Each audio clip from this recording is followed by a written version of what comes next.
কাবাটা আমরা মনে মনে চিন্তা করি আমাদের দুনিয়ার একটা ঐক্যের প্রতীক। কাবাঘরটা কিসের প্রতীক? কাবাঘরটা হলো ঐক্য, এক হওয়ার প্রতীক। গোটা পৃথিবীর মুসলমানরা একমুখী হই এবং হজ ও উমরার কাজের মাধ্যমে গুরুত্বপূর্ণ কাজ হলো তওয়াফ করা, ঘরটা চতুর্দিকে ঘোরা, অর্থাৎ প্রত্যেক মুসলিম একসাথে হই। আরেকটা হজের বড় গুরুত্বপূর্ণ কাজ হলো আরাফার মাঠ।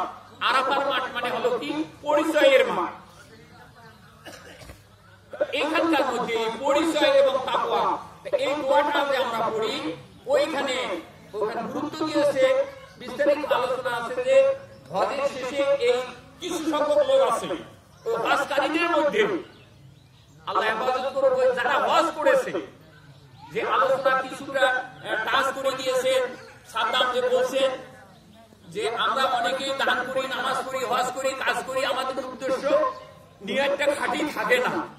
এই জন্য ওখানকার লোককেও আল্লাহ রাব্বুল আলামিন দুই ভাগে ভাগ করেছেন।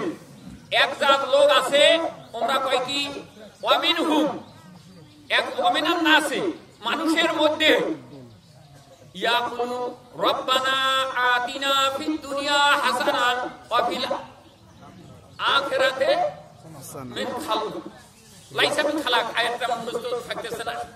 আচ্ছা, ওইখানকার কথা আছে যে